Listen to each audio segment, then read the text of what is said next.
Hi everyone, I'm Michael. And I'm Patrick, and you're watching another episode of Star Wars News and Views.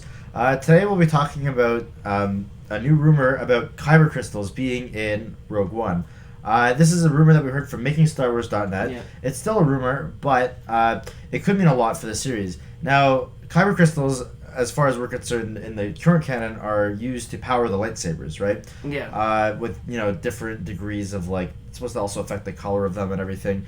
But what we've heard recently was that there are going to be scenes of Death Troopers mining these Kyber crystals in Rogue One. And this kind of plays into Rogue One being about, them using the Death Star and everything.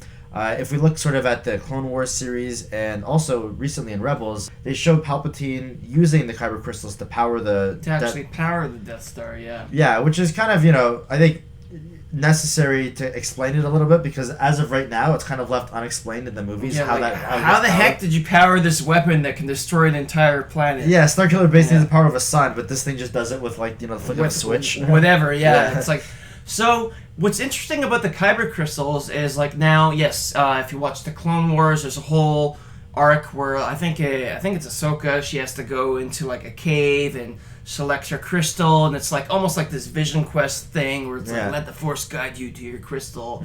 And that's been done in a number of novels and stuff as well. But originally, the Kyber crystals actually date back to the earliest drafts of Star Wars, I think beginning in 1975, before the movie went into production. And back then, the idea of the Kyber crystal, it was actually spelt, I think, a little bit differently, was that it was basically like steroids for the Force.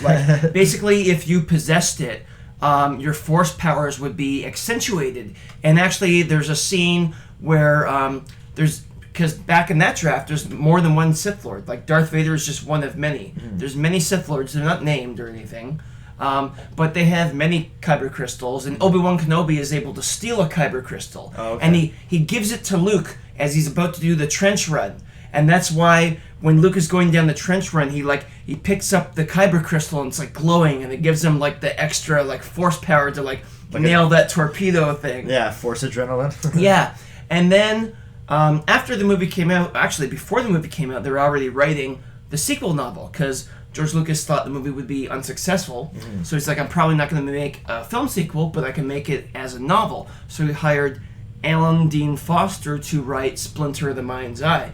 And in that book, they're mining for the Kyber crystal. Oh, okay. And Darth Vader's trying to get possession of it. And it was the same idea where it would enhance your Force abilities. And actually, I think at one point, Leia possesses it, and she has a lightsaber battle with Darth Vader. Oh, that's cool. And then Luke comes in and saves her and stuff like that. But then after that, they sort of retconned it into being it's the thing that powers your lightsaber. Yeah, I guess this really isn't too much of a stretch, because right now it kind of seems like the Admiral in that movie is going to be based off of extended universe stuff as well, right? Yeah, he's basically a Thrawn clone. Yeah, so it seems anyway. So it kind of seems like they're using a lot of previously written things as inspiration for this movie. Yeah. And it's kind of keeping, I guess, in line with the Kyber crystals as being a part of the Force, or have some sort of attunement to the Force. Or they have some sort of power accentuation. Yeah, because you think these crystals, if they're charging the Death Star, they have to be some kind of really powerful, Force of some form. Well, it's like in Star Trek, where they have to have the dilithium crystals to power the warp drive. Yeah.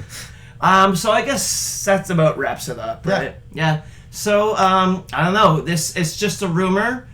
Who knows if this is true? So leave us your comments on this. I know there's a lot of history with the Kyber crystals.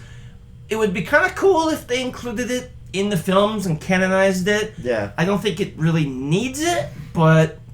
And it also seems like, I'm not sure if this is just fan rumor, just making up crap, or if this is just fan service and taking parts of the expanded universe. Well, I think if they're going to go into a lot of depth with the Death Star, they should explain where it gets its power from. Yes, and that would be a it nice does thing make to sense. see in this movie. And that's why I'm skeptically believing this. Yeah, if that makes any sense. Yeah. So thanks for watching, guys. Be sure to like and subscribe, and we'll see you all next time.